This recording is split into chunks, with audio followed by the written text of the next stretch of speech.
আবিসিনিয়ার এক দাসীর গল্প। উম্মে মাহাজান নামের আবিসিনিয়ার এক নারী প্রায়ই একটি কবিতা আবৃত্তি করতেন। কবিতার দুটি চরণ ছিল এমন: সেই স্কার্পের দিনটি আমার প্রতিপালকের আশ্চর্য ঘটনা বিশেষ। জেনে রাখুন, সে ঘটনাটি আমাকে কুফরের শহর হতে মুক্তি দিয়েছে।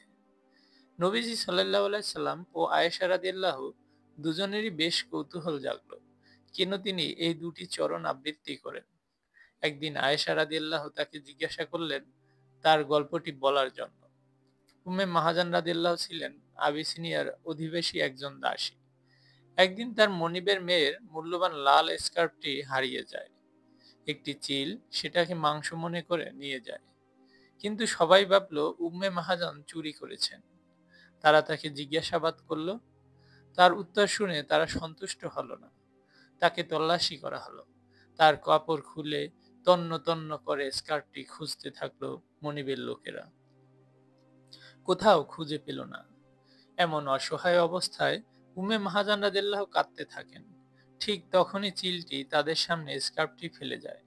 উম্মে মাহাজান রাদিয়াল্লাহু বললেন, তোমরা তো এই স্কার্ফের জন্যই আমাকে সন্দেহ করেছিলে, তাই না? অথচ আমি ছিলাম নির্দোষ।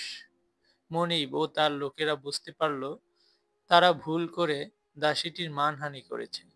তাকে মুক্ত করে দেওয়া হয়। মাত্র দাসত্বের শৃঙ্খল থেকে মুক্ত হওয়া উম্মে মাহাজান কোথায় যাবেন? তিনি শুনতে পেলেন রাসূল সাল্লাল্লাহু আলাইহি সাল্লাম এর কথা, যিনি মদিনায় ইসলামের প্রচার করছেন।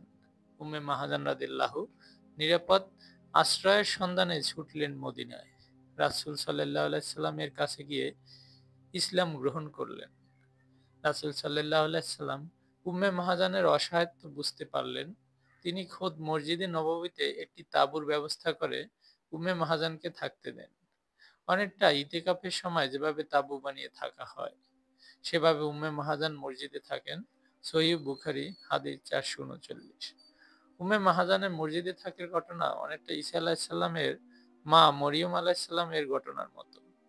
তার মতোই উম্মে মাহাজান মসজিদ ঝাড়ু দিতেন, সবসময় পরিষ্কার পরিচ্ছন্ন রাখার চেষ্টা করতেন, নামাজের সময় নামাজ পড়তেন। একবার অনেক দিন ধরে রাসূল সাল্লাল্লাহু আলাইহি সাল্লাম উম্মে মাহাজানকে দেখতে পাচ্ছিলেন না।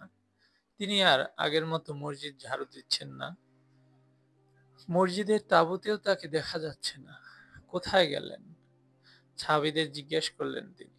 সাহাবীরা উত্তর দিলেন, তিনি তো মারা গেছেন। রাসূল সাল্লাল্লাহু আলাইহি সাল্লামের মন খারাপ হলো। পাশাপাশি কিছুটা রাগও হলো।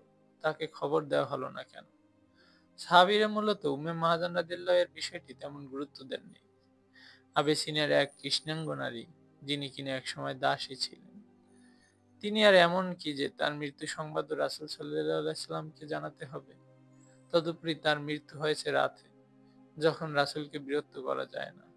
রাসূল সাল্লাল্লাহু আলাইহি সাল্লাম বললেন, তাকে কোথায় দাফন করা হয়েছে? তার কবর আমাকে দেখাও। সাহাবীরা কবর দেখিয়ে দিলে রাসূল সাল্লাল্লাহু আলাইহি সাল্লাম পুনরায় তার জানাজার নামাজ পড়লেন। উম্মে মাহাজান রাদিয়াল্লাহু এর জন্য দোয়া করলেন।